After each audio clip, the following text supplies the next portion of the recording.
Hello. हम पढ़ रहे थे कक्षा 10 की गणित। आपका चैप्टर नंबर है 10, जिसका नाम है वृत्त। तो वृत्त के बारे में हम इसमें कुछ बेसिक 10.1 और 10.2 के अंदर हम पढ़ेंगे। तो आइए क्वेश्चन की ओर पढ़ते हैं। पहला प्रश्न आपको दे रखा है कि एक वृत्त की कितनी स्पर्शरेखा खींची जा सकती है। तो देखिए, ये जैसे आपका एक वृत्त है और इस वृत्त के ये पूछ रहा है कि इसको जो टच करती हुई रेखाएं जाती है उस रेखा का नाम होता है स्पर्श रेखा। तो कह रहा है कि इस वृत्त के ऐसे कितनी रेखाएं खींची जा सकती है, ऐसे जो टच करती हुई जाती है। तो जो टच करती हुई रेखाएं जाती है इसकी, जो इसको स्पर्श कर रही है यानी कि छूते हुए गुजरती है, तो हम इसका आंसर ऐसे लिख सकते हैं। बहुत सारी रेखाएं ऐसी होती है जो क्या करती है, वृत्त को स्पर्श करती हुई जाती है। तो हम यहाँ पे लिखेंगे अनेक रेखाएं। ये इसका क्या है, आंसर है।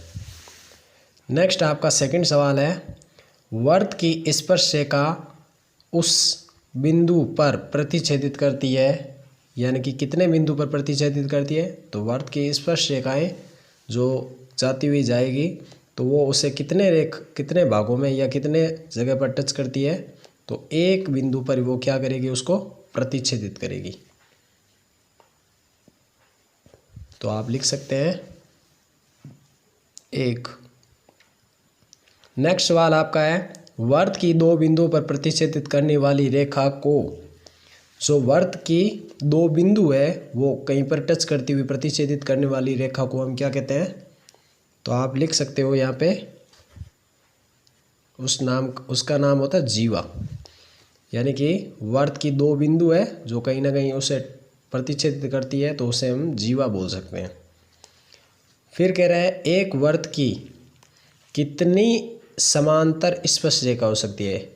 मान लीजिए हमने एक वृत्त लिया और इसकी स्पर्श रेखाएं जो एक दूसरे की क्या हो, समांतर। तो ऐसी कितनी स्पर्श रेखा खींची जा सकती है। तो हम लिखेंगे 2।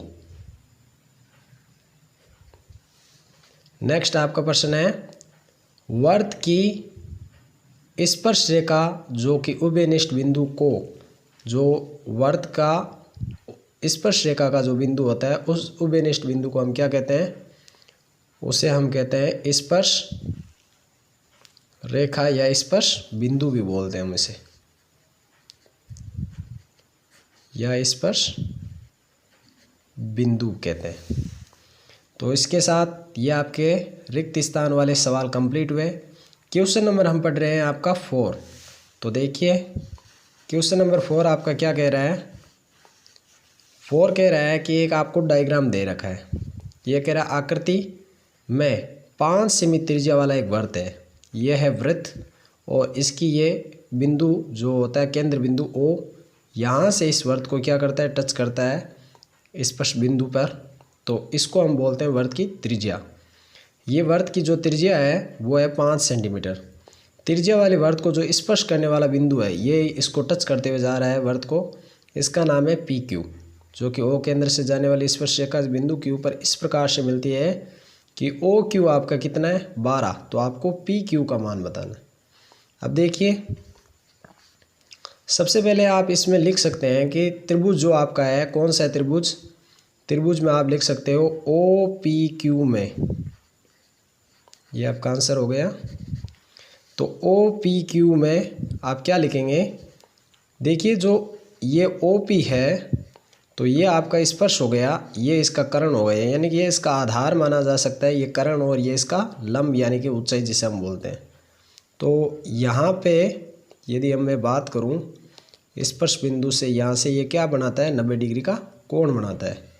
तो आप कह सकते हैं कि ये OP है ना, वो लंब किस पर है, आपका PQ पर क्या है, लंब है। OP भुजा है ना जो, वो क्या है, इस PQ स्पर्श रेखा पर क्या है, लंब है।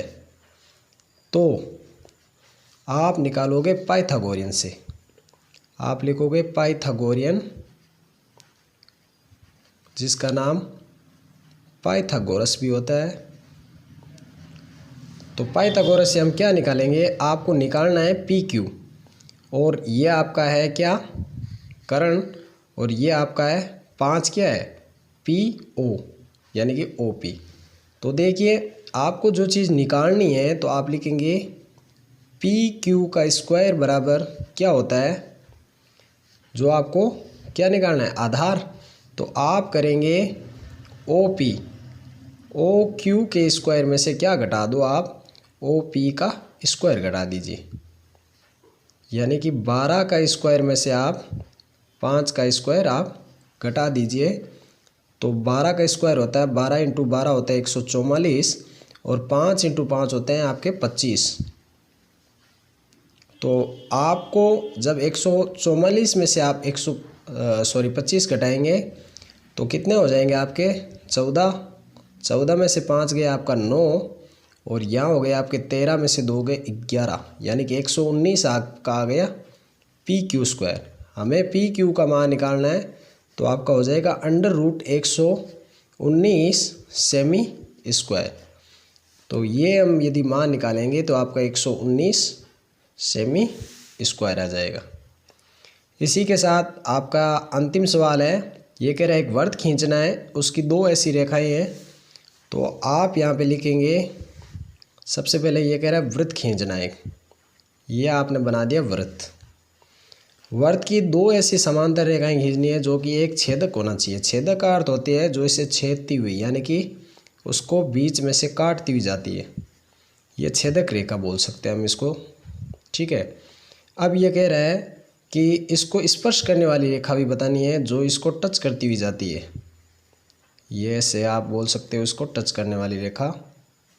और एक इसकी सरल रेखा इस प्रकार से खींच दीजिए है जो इसके क्या लगे, आपको समांतर के रूप में लगे। तो आप लिख सकते हैं सरल रेखा, ये आपकी कौन सी होगी, स्पर्श रेखा, और ये आपकी हो गई छेदक रेखा। तो इसी के साथ आपकी 10.1 कंप्लीट हुई।